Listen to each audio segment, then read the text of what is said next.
Hello, we're gonna do another chapter. It's chapter 3 for today. Yesterday I'm looking at a mountain of, not a big mountain, a hill of editing, of audio. And I'm like, which of these is actually due first? Because we should probably go in that order. So I had to do an episode for another podcast, and then I had a book that I was supposed to finish Wednesday that I hadn't edited, so I started with that one first. And then the podcast, which was due Monday, which today's Friday for me. And then I started editing on another book because I'm pretty far scheduled out on this one. So I'll start editing these tonight based on yesterday. I was like stumbling all over my words while I was recording, so it took me way longer, and I had like a couple really long phone calls in the middle of there, so it is what it is. Today we'll be continuing Anne's House of Dreams by Lucy Maud Montgomery. Chapter 34. The Ship o' Dreams comes to the harbor. One morning, when a windy golden sunrise was billowing over the gulf in waves of light, a certain weary stork flew over the bar of Four Winds Harbor, on his way from the land of evening stars. Under his wing was tucked a sleepy, starry-eyed little creature. The stork was tired, and he looked wistfully about him. He knew he was somewhere near his destination, but he could not yet see it. The big white lighthouse on the red sandstone cliff had its good points, but no stork possessed of any gumption would leave a new velvet baby there. An old gray house, surrounded by willows, in a blossomy brook valley looked more promising, but did not seem quite the thing either. The staring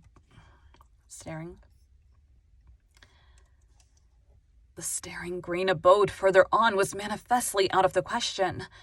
Then the stork brightened up. He had caught sight of the very place, a little white house nestled against a big, whispering fir wood, with a spiral of blue smoke winding up from its kitchen chimney. A house which just looked as if it were meant for babies. The stork gave a sigh of satisfaction and softly alighted on the ridgepole. Half an hour later, Gilbert ran down the hall and tapped on the spare room door. A drowsy voice answered him, and in a moment, Marilla's pale, scared face peeped out from behind the door. "Marilla, Anna sent me to tell you that a certain young gentleman has arrived here. He hasn't brought much luggage with him, but he evidently means to stay." Marilla. It's been a long time since she's been in here. "Good evening, Rachel." "For pity's sake," said Marilla blankly. "You don't mean to tell me, Gilbert, that it's all over. Why wasn't I called?" "Anne wouldn't let us disturb you when there was no need. Nobody was called until about 2 hours ago. There was no passage perilous this time. And..." My stomach. It's like, "Rrr." And Gilbert, will this... And Gilbert, will this baby live? He certainly will. He weighs 10 pounds and, why, listen to him. Nothing wrong with his lungs, is there? The nurse says his hair will be red. Anne is furious with her, and I'm tickled to death. That was a wonderful day in the little house of dreams. "The best dream of all has come true," said Anne, pale and rapturous. "Oh, Marilla, I hardly dare believe it. After that horrible day last summer, I've had a heartache ever since then. But it is gone now. I have had a heartache. I have had a heartache ever since then, but it is gone now. This baby will take Joy's place," said Marilla. "Oh, no, Marilla. He can't. Nothing can ever do that. He has his own place. My dear wee man-child. But little Joy has hers, and always will have it. If she had lived, she would have been over a year old. She would have been toddling around on her tiny feet and lisping a few words. I can see her so plainly, Marilla. Oh, I know now that Captain Jim was right when he said God would manage better than that my baby would..." Oh, I know now that Captain Jim was right. When he said God would manage better than that, my baby would seem a stranger to me when I found her beyond. I've learned that this past year. I've followed her development day by day and week by week. I always shall. I shall know just how she grows from year to year. And when I meet her again, I'll know her. She won't be a stranger. Oh, Marilla, look at his dear darling toes. Isn't it strange they should be so perfect? It would be stranger if they weren't, said Marilla crisply. Now that all was safely over, Marilla was herself again. Oh, I know, but it seems as if they couldn't be quite finished, you know. And they are, even to the tiny nails. And his hands. Just look at his hands, Marilla. They appear to be a good deal like hands, Marilla conceded. See how he clings to my finger. I'm sure he knows me already. He cries when the nurse takes him away. Oh, Marilla, you don't think, do you, that his hair's going to be red? I don't see much hair of any,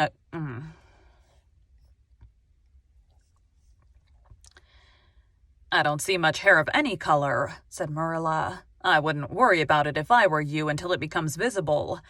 Marilla, he has hair. Look at that fine little down all over his head.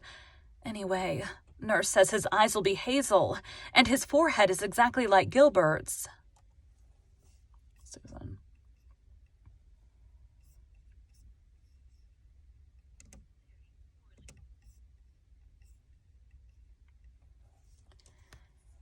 And he has the nicest little ears, Mrs. Doctor dear, said Susan. The first thing I did was to look at his ears. Hair is deceitful, and noses and eyes change, and you cannot tell what is going to come of them. But ears is ears from start to finish. Ow. Ow. And you always know where you are with them. Oh my gosh, my throat's making noises. And you always know where you are with them. Just look at their shape. And they are set right back against his precious head. You will never need to be ashamed of his ears, Mrs. Doctor dear. Anne's convalescence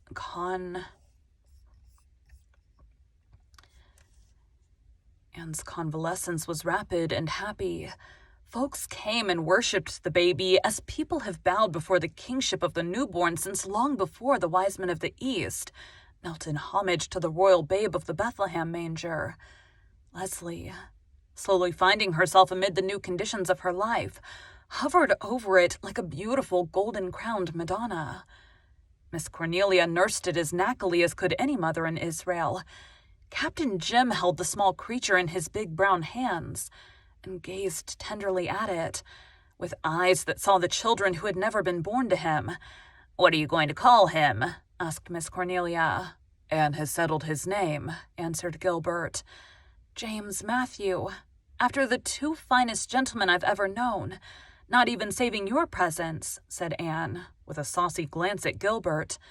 Gilbert smiled. "I never knew Matthew very well. He was so shy we boys couldn't get acquainted with him. But I quite agree with you that Captain Jim is one of the rarest and finest souls God ever clothed in clay. He's so delighted over the fact that we've given his name to our small lad. It seems he has no other namesake." "Well, James Matthew is a name that will wear well and not fade in the washing," said Miss Cornelia. "I'm glad you didn't load him down with some highfalutin romantic name that he'd be ashamed of when he gets to be a grandfather. Mrs. William Drew at the Glen has called her baby Bertie Shakespeare. Quite a combination, isn't it? And I'm glad you haven't had much trouble picking on a name. Some folks have an awful time. When the Stanley Flaggs' first boy was born, they were so much rivalry as to who the child should be named for, that the poor little soul had to go for 2 years without a name. Then a brother came along, and there it was, Big Baby and Little Baby. Finally, they called Big Baby Peter and Little Baby Isaac, after the 2 grandfathers, and had them both christened together, and each tried to see if it couldn't howl the other down. You know that Highland Scotch family of McNabbs back of the Glen? They've got 12 boys, and the oldest and the youngest are both called Neil, Big Neil and Little Neil in the same family. Well, I suppose they ran out of names. I have read somewhere, laughed Anne, that the first child is a poem, but the 10th is a very prosy pose. Very prosy prose.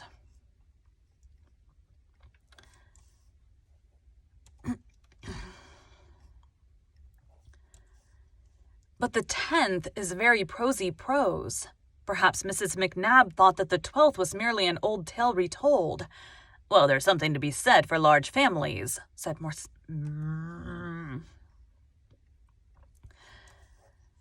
Well, there's something to be said for large families, said Miss Cornelia with a sigh. I was an only child for 8 years, and I did long for a brother and sister. Mother told me to pray for one, and pray I did, believe me. Well, one day Aunt Nellie came to me and said, Cornelia, there's a little brother for you upstairs in your ma's room. You can go up and see him.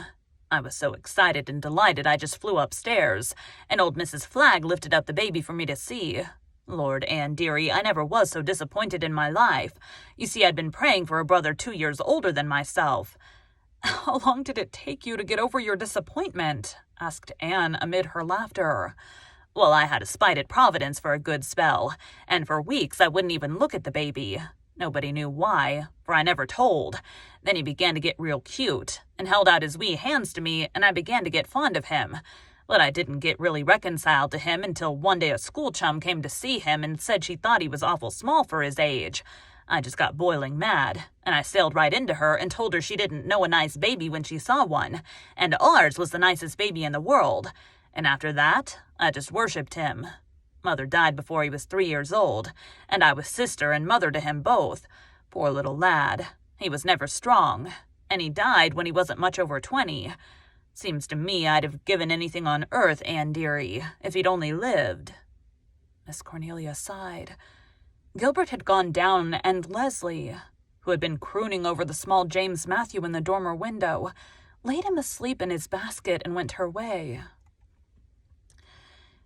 As soon as she was safely out of earshot, Miss Cornelia bent forward and said in a conspirator's whisper, Anne dearie, I had a letter from Owen Ford yesterday.